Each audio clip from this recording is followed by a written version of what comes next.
My mom fed my 4-year-old daughter nothing but dog biscuits for 3 days while I was in the hospital, laughing cruelly. If this worthless burden died from starvation, that would be one less useless mouth for us to waste money feeding.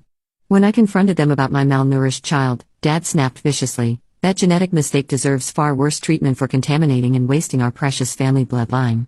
I didn't scream. I didn't argue. I just quietly documented my daughter's condition, and called 911 and systematically destroyed their lives. I never thought I'd be writing this story, but after everything that's happened, I need to get it out. Some of you might think I went too far. Others might say I didn't go far enough. But I know what I did was necessary to protect my daughter Ivy, and I'd do it all again in a heartbeat. Let me start from the beginning.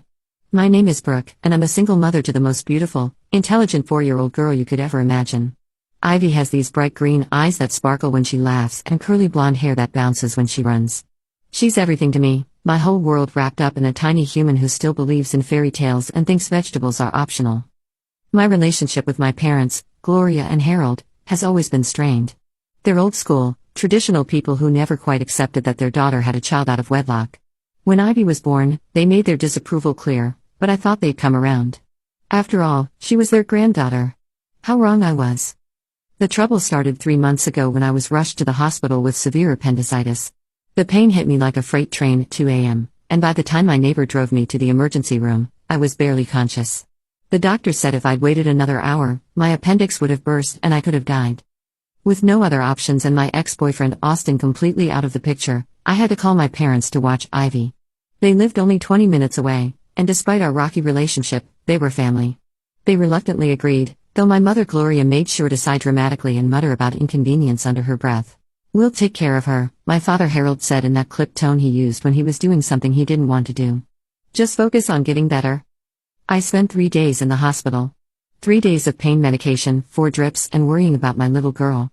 I called twice a day to check on Ivy, but my parents always said she was fine or sleeping and quickly got off the phone. I trusted them.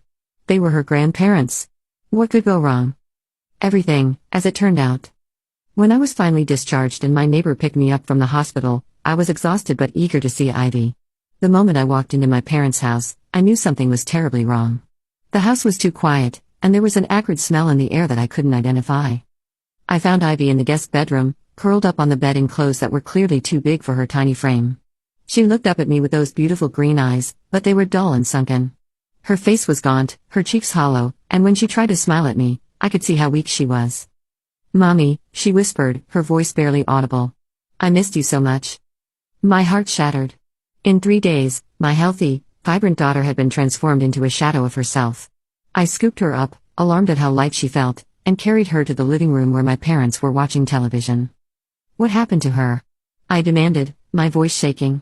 "She looks like she hasn't eaten in days." My mother Gloria barely looked up from the TV. "She's been fed," she said dismissively, waving her hand like she was shooing away a fly. "Fed what?" I pressed, Ivy clinging weakly to my shoulder. That's when my father Harold turned around with this cruel smile on his face. "We gave her what she deserved. Dog biscuits. If this worthless burden died from starvation, that would be one less useless mouth for us to waste money feeding." I felt the blood drain from my face. "You what?" Gloria actually laughed. It was a harsh, bitter sound that made my skin crawl. "Oh, don't be so dramatic, Brooke. We threw some of those dog treats in a bowl for her. She ate them eventually when she got hungry enough. Beggars can't be choosers." I stared at them in horror, Ivy's small body trembling against mine. You fed my 4-year-old daughter dog biscuits? For 3 days? She's lucky we fed her anything," Harold snapped, standing up to face me. "That genetic mistake deserves far worse treatment for contaminating and wasting our precious family bloodline. She's not even really our granddaughter, is she? Just some bastard child from your poor choices." The words hit me like physical blows. I looked down at Ivy, who was trying to hide her face in my neck, and I saw red. Not the explosive, screaming kind of red that makes you do stupid things. No, this was the cold, calculating kind of fury that makes you dangerous. I didn't scream. I didn't argue. I didn't give them the satisfaction of seeing me break down. Instead, I said very quietly, "Ivy, sweetheart, we're going home now." As I carried my daughter out of that house, my mother called after me, "Don't expect us to babysit again. And don't come crying to us when you can't handle being a single mother." The drive home was the longest 20 minutes of my life. Ivy fell asleep in her car seat, exhausted and malnourished, while I planned their destruction. But first, I needed to document everything exactly as it had happened, while the evidence was still fresh. I pulled over at a gas station and used my phone to take photos of Ivy's condition. Her sunken cheeks, the way her clothes hung loose on her tiny frame, the dark circles under her eyes. Each photo felt like a knife to my heart, but I knew I'd need them later. I also recorded a voice memo detailing everything my parents had said, word for word, while it was still burning fresh in my memory. When we got home, I immediately started gathering evidence. I went through Ivy's diaper bag and found it exactly as I'd packed it 3 days earlier, full of her favorite snacks, juice boxes, and a container of leftover mac and cheese I'd made for her. None of it had been touched. My parents hadn't even bothered to check what food I brought for her. I called my neighbor Mrs. Patterson, an elderly woman who'd lived next door for 15 years and had always been kind to Ivy. She came over immediately, took one look at my daughter, and gasped. "Oh my God, Rook, what happened to her?" she asked, her weathered hands trembling as she reached out to touch Ivy's face. "My parents," I said simply. "They starved her for 3 days." Mrs. Patterson had known my parents for years. She'd always thought they were good people, upstanding members of the community. When I told her what they'd done and what they'd said, the color drained from her face. That's monstrous," she whispered. "That poor baby. What kind of grandparents would do such a thing?" I asked Mrs. Patterson to write down everything she observed about Ivy's condition that day. Her statement would become crucial evidence later. She documented Ivy's weight loss, her lethargy, her dehydration, and most importantly, her reaction when I offered her real food. Ivy had been so hungry that when I gave her a simple peanut butter sandwich, she ate it so fast she made herself sick. She threw up within minutes, her little body unable to handle normal food after days of nothing but hard dog biscuits. That terrified me more than anything else. Mrs. Patterson stayed with us while I called Ivy's regular pediatrician, Dr. Ruby Kim, and explained the situation. Dr. Kim told me to bring Ivy to the emergency room immediately. "Brooke, what you're describing sounds like severe malnutrition," she said, her voice tight with concern. 3 days without proper food for a 4-year-old can cause serious medical complications. Her blood sugar could be dangerously low, and she could be severely dehydrated. The drive to the hospital felt like an eternity. Ivy was awake now but barely responsive. She kept asking for water in this weak little voice that broke my heart. I gave her small sips from a water bottle, terrified that too much too fast would make her sick again. At the emergency room, I had to carry Ivy inside because she was too weak to walk. The triage nurse took one look at her and immediately called for a doctor. Within minutes, we were in an examination room where Dr. Martinez began her assessment. First, I took Ivy straight to the emergency room. I documented everything, her condition, her weight loss, the dehydration, everything. The pediatric doctor, Dr. Martinez, was horrified when I explained what had happened. "Mrs. Henderson," she said, using the last name I'd given Ivy even though we weren't married, "this is severe neglect bordering on abuse. Your daughter has lost nearly 10% of her body weight in 3 days. She's severely dehydrated and malnourished. We need to report this." I nodded. "I want you to document everything. Take pictures. Run every test you need to." Dr. Martinez ran a full battery of tests on Ivy. Blood work showed she was severely dehydrated and had dangerously low blood sugar. She'd lost 4 pounds in 3 days, over 10% of her body weight. For a 4-year-old, that was extremely dangerous. "Mrs. Henderson," Dr. Martinez said, her voice heavy with professional anger, "I've been practicing pediatric medicine for 12 years, and I've never seen malnutrition this severe in such a short time period. What your parents did to this child constitutes torture."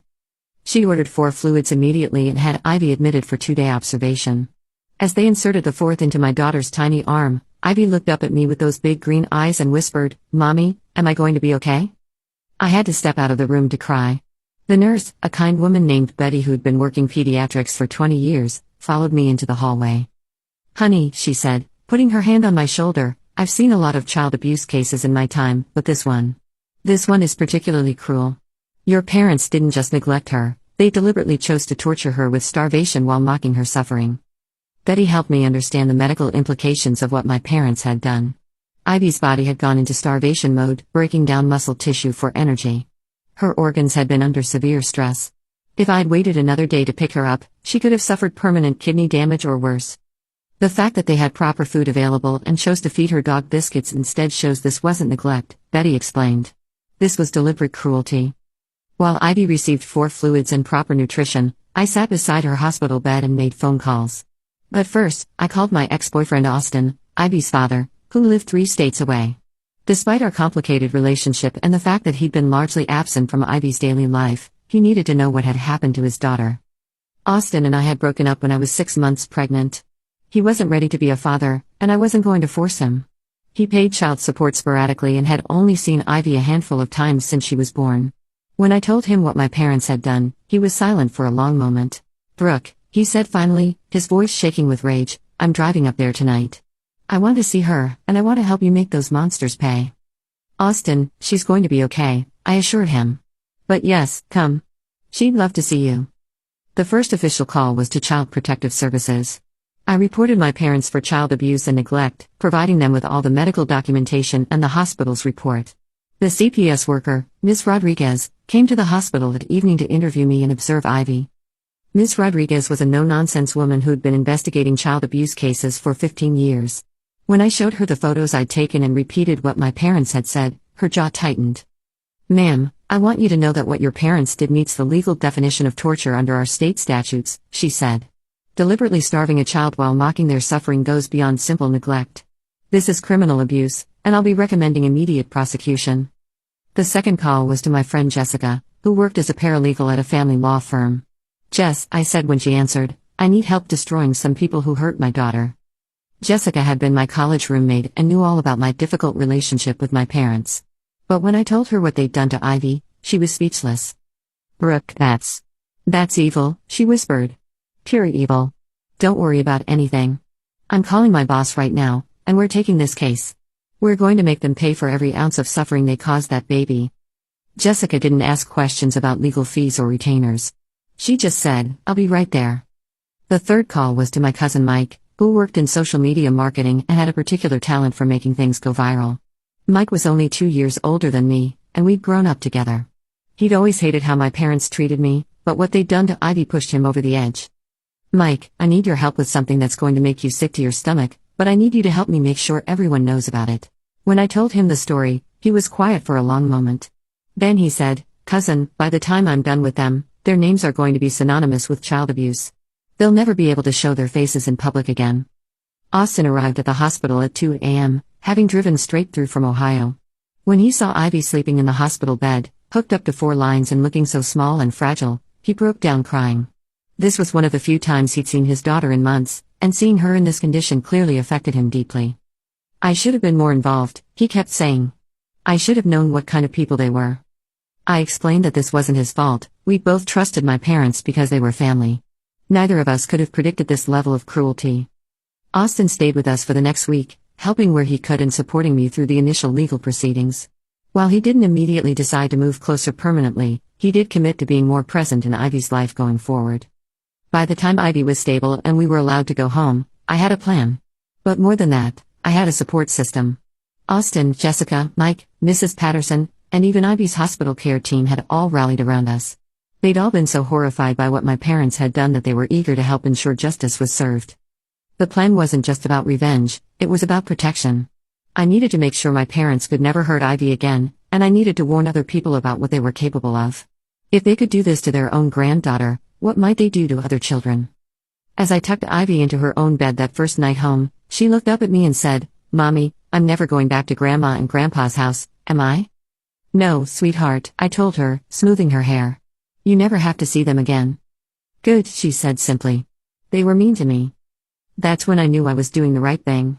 Ivy, at 4 years old, understood that what her grandparents had done was wrong. She deserved justice, and she deserved protection. I was going to make sure she got both. Phase 1 was legal action.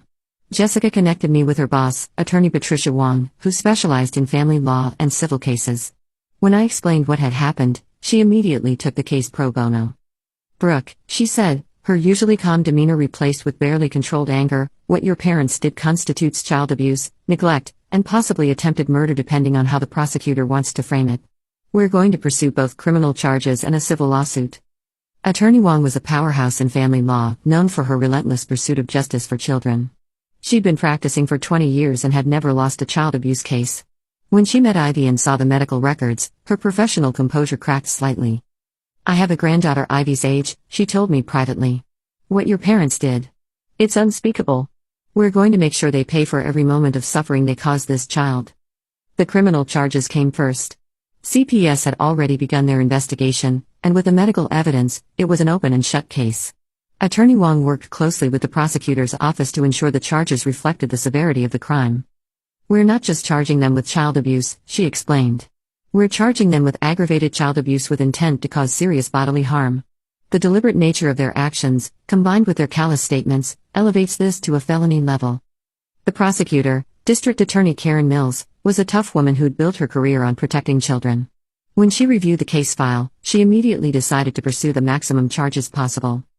"These defendants didn't just neglect this child," she told us in a meeting. "They systematically tortured her while mocking her suffering. This shows depravity that demands the harshest penalties under the law." My parents were arrested within a week, but not before I had a chance to prepare for the moment. Mike had already begun documenting their daily routines, taking photos of them going about their normal lives while Ivy recovered from their abuse. We wanted to capture their complete lack of remorse or concern for what they'd done. When Detective Morrison and his partner showed up at their door with arrest warrants, my parents' reactions were exactly what I'd expected. Mike had positioned himself across the street with a telephoto lens to capture the whole thing. I'll never forget the look on their faces when the police showed up at their door. Gloria tried to play innocent, crying about how they were just trying to teach the child discipline. She actually told the officers that I was exaggerating and that Ivy was just a dramatic child who was probably faking being sick for attention. Harold was defiant, actually telling the officers that they had done nothing wrong and that I was being hysterical. He repeated his claim that Ivy was a genetic mistake who deserved harsh treatment, apparently not understanding that admitting to the abuse wasn't helping his case. "You people don't understand," Harold told Detective Morrison. "That child has bad blood. She needed to learn her place in this family, and if we had to use tough measures to teach her, so be it." Detective Morrison later told me that in 15 years of investigating child abuse, he'd never encountered perpetrators who were so openly proud of their actions. "Most abusers try to minimize what they did or claim it was an accident," he said. "Your parents actually bragged about torturing your daughter. It made the arrest the easiest part of my job." The local news picked up the story immediately. Mike had already prepared a press release with all the key details, and he made sure it reached every news outlet in the region. The story included their names, their photos from the arrest, and details about Ivy's condition when she was brought to the hospital. "Grandparents arrested for feeding 4-year-old granddaughter dog biscuits" was a headline that ran on Channel 7 News. The story included interviews with Dr. Martinez about the medical implications of what my parents had done. "In my 12 years of practice, I've never seen such deliberate cruelty toward a child," Dr. Martinez told the reporter. "This wasn't neglect, this was systematic torture designed to cause maximum suffering." The story also included a statement from District Attorney Mills. "The defendants in this case showed a level of depravity that shocks the conscience. We will be seeking the maximum penalties available under the law." But local news was just the beginning. Mike had bigger plans for making sure this story reached a national audience. But that was just the beginning. Phase 2 was social destruction. Mike worked his magic, and the story exploded on social media. He created a comprehensive campaign that included multiple platforms and strategic timing to maximize impact. First, he posted the story on Reddit in several relevant subreddits, r/legal advice, r/insane parents, r/child abuse, and r/justice served. Each post was carefully crafted to highlight different aspects of the story and generate maximum outrage. The Reddit posts quickly gained thousands of upvotes and comments, with users expressing shock and horror at my parents' actions. Then came Facebook. Mike created a dedicated page called Justice for Ivy that included all the details of the case, photos of Ivy before and after the abuse, with her face obscured for privacy, and updates on the legal proceedings. The page gained 15,000 followers in the first week. Twitter was where the story really gained traction in our region. Mike created the hashtag #IvyStrong and used his marketing expertise to get it trending locally and then statewide. He coordinated with other social media influencers who had regional followings and were passionate about child protection. Within 48 hours, #IvyStrong was trending throughout our state and several neighboring states. The story was picked up by regional news outlets, and a few national news programs did brief segments on it. Child advocacy groups began sharing the story as an example of the worst kind of family abuse. Several local radio shows discussed the case. Mike documented it every share, every comment, every news article. He created a comprehensive digital footprint that ensured anyone who Googled my parents' names would immediately find the story of what they'd done to Ivy. #IvyStrong started trending locally, with people sharing the news story and expressing outrage at what my parents had done. Their photos were shared thousands of times with comments calling them monsters, animals, and worse. But Mike didn't stop at just sharing the story. He created a network of people who were committed to making sure my parents faced social consequences for their actions. He organized a group of volunteers who would monitor my parents' activities and ensure that everyone in their community knew what they'd done. When my parents tried to create new social media accounts after their mugshots went viral, Mike's network found them immediately and flooded the accounts with comments about their crimes. When they tried to join new Facebook groups or comment on local news stories, people would respond with links to articles about the abuse. Their neighbors found out within days. Someone created a neighborhood Facebook group specifically to share information about my parents' crimes. Residents organized a petition demanding that the landlord evict them from their rental property. Mrs. Thompson, their next-door neighbor of 10 years, told a reporter, "I had no idea what kind of monsters were living right next to me. To think that they could torture a helpless child while I was just on the other side of the wall. It makes me sick." Their church congregation found out when several members saw the news story and shared it in the church's private Facebook group. The discussion became so heated that their pastor, Reverend Williams, had to address it from the pulpit. "I have known Harold and Gloria Peterson for 15 years, Reverend Williams said during his Sunday sermon. I performed their wedding ceremony and baptized their daughter.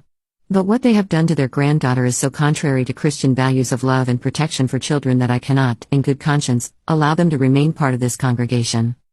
The congregation voted unanimously to remove my parents from the church membership rolls. They were banned from all church activities and asked not to return to services. Their employers found out next. Gloria worked as a receptionist at Bright Smiles Dental Office, where she'd been employed for 8 years.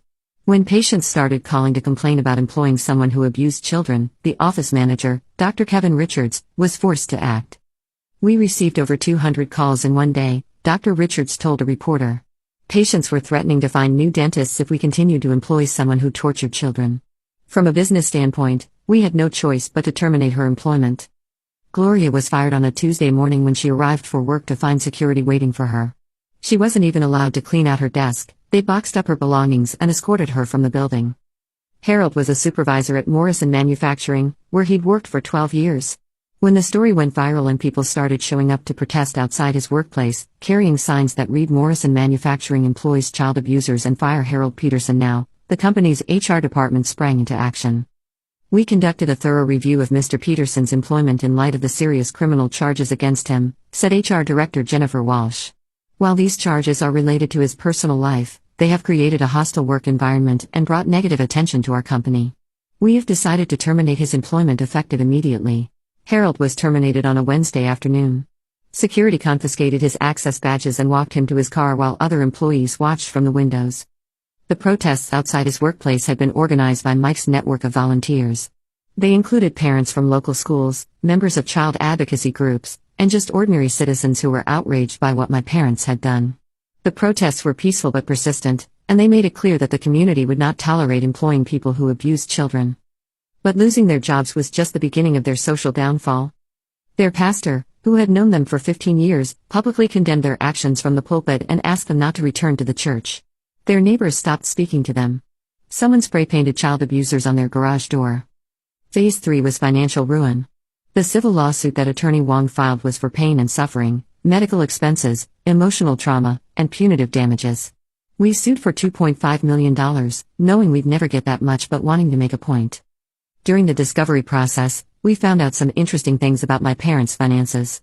Harold had been embezzling money from his company for years, skimming small amounts from various accounts.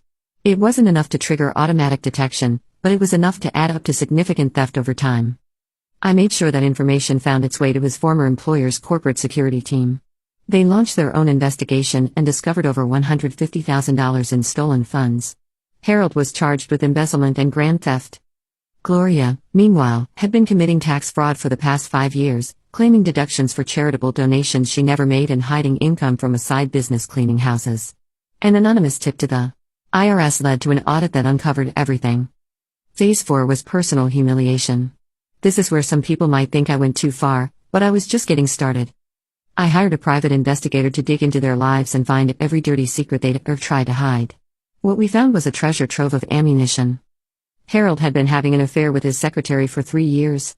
Gloria knew about it but stayed quiet because she was having her own affair with a married man who led their church's finance committee. Both affairs were carefully documented with photos, text messages, and financial records showing money spent on hotels and gifts. Mike created social media accounts specifically to expose these affairs. He posted the evidence on Facebook groups for their neighborhood, their church, and Harold's former workplace. The posts included photos, screenshots of text messages, and receipts from hotels where they'd met their respective affair partners. The secretary's husband found out about Harold's affair when someone anonymously mailed him copies of all the evidence. He immediately filed for divorce and named Harold as a correspondent, suing him for alienation of affection. The finance committee leader's wife found out the same way and not only divorced her husband but also convinced the church board to press embezzlement charges against him for misusing church funds during his affair with Gloria. Phase 5 was the destruction of their social connections. I systematically contacted every friend, family member, and acquaintance they had, providing them with the full story of what happened to Ivy and evidence of their other crimes and infidelities. Their siblings cut them off. Their longtime friends stopped returning their calls. Even their own parents, my grandparents, who were in their 80s, were so disgusted that they changed their will to remove Gloria and Harold entirely.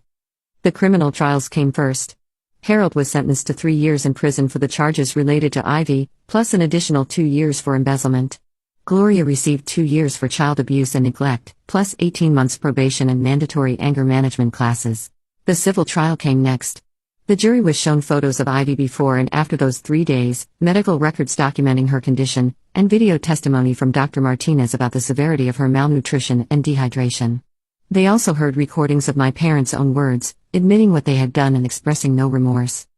The jury awarded us $400,000 in damages. While it wasn't enough to completely bankrupt my parents, it was substantial enough to force them to liquidate most of their assets.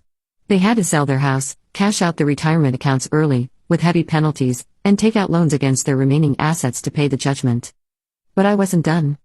Phase 6 was ensuring they could never hurt another child. I worked with Attorney Wong to get restraining orders that prohibited my parents from having any contact with Ivy until she turns 18. I also provided evidence to CPS that led to them being placed on the state's child abuse registry, which meant they could never work in any job involving children and would be flagged in background checks for the rest of their lives. I made sure that everyone in their new neighborhood knew exactly who they were and what they had done. When they moved into a small, rundown apartment across town after losing their house, I had flyers made with their photos and the story of what they did to Ivy. I distributed these flyers to every house in their new neighborhood, every business within a 5-mile radius, and every school in the area. Their new neighbors organized a petition to have them evicted from the apartment complex. When that didn't work, they made it clear that Harold and Gloria were not welcome in local businesses, community events, or anywhere children might be present. Phase 7 was ensuring their crimes would follow them forever. I made sure that their crimes would follow them forever in the digital age. I created websites that would come up in the first page of Google results whenever someone searched their names. These sites detailed their crimes against Ivy, their affairs, their financial crimes, and their complete lack of remorse. Any future employer who Googled them would immediately find out exactly what kind of people they were. The final phase was the most satisfying. 8 months after their sentencing, when Harold was still in prison, I received a letter from him. It was 3 pages of him begging for forgiveness, claiming they had made a mistake, and asking me to find it in my heart to let them have a relationship with Ivy when they got out. I wrote back a single sentence: "You called my daughter a genetic mistake who deserved to die. You will never see her again." I sent copies of his letter to his parole officer, along with documentation showing that attempting to contact me violated the restraining order. Harold was charged with a separate misdemeanor for violating the no-contact order, which added additional fines and extended his probation period after release. Today, 3 years later, Ivy is a healthy, happy 7-year-old who loves to dance, paint, and read books about princesses. She's in 2nd grade and excelling in all her subjects. She has no memory of those 3 days when she was 4. The trauma counselor said children her age often don't retain memories of extreme stress, which is a blessing. She sometimes asks about her grandparents, and I tell her simply that they made some very bad choices and aren't part of our lives anymore.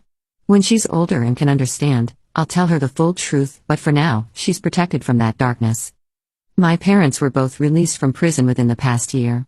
Harold works the night shift at a gas station because it's the only job he could get with his criminal record. Gloria cleans office buildings at night for the same reason.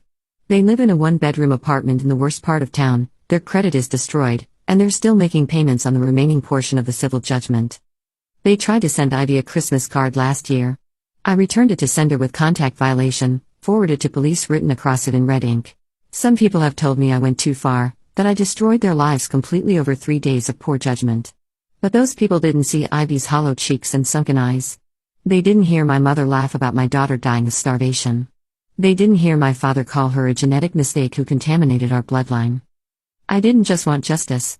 I wanted to ensure that they could never hurt another child the way they hurt mine. I wanted their cruelty to follow them for the rest of their lives, just like the memory of Ivy's suffering will follow me for the rest of mine.